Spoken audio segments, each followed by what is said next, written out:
আহ্বান করেছে। সকলকে ধন্যবাদ।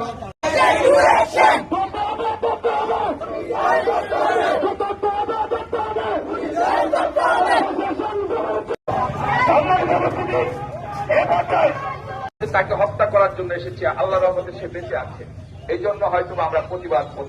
আমরা যেতে বাধ্য হব। প্রিয় এলাকাবাসী, আপনাদের সবাই লাইনে যান, লাইনে যান।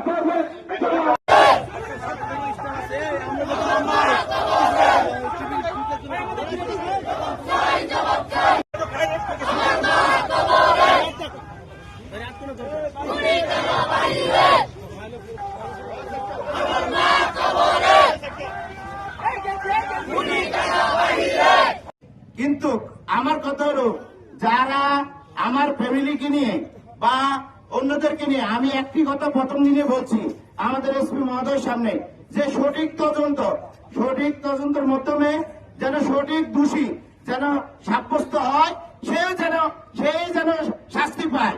আমার মায়ের এই মৃত্যুর কোন নিরীহ ফ্যামিলির উপরে যেন কোনো ঝামেলা না যায়, এটা আমি প্রথম দিনে বলছি। যে আসসালামু আলাইকুম রহমতুল্লাহ।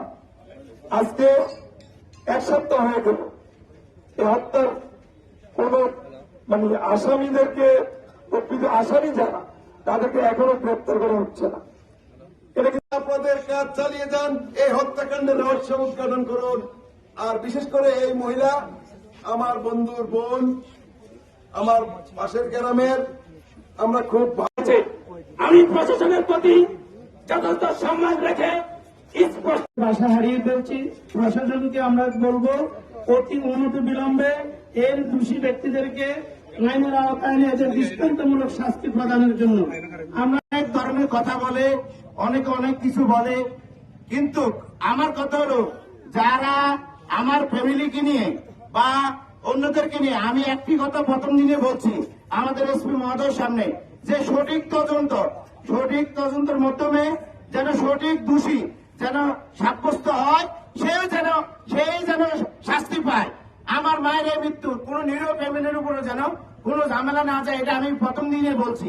যে সত্যিকারী খুনি সে যেন শাস্তি পায়, সে যেন এই শাস্তির থেকে যেন আর কোনো মায়ের জীবন দিতে না হয়।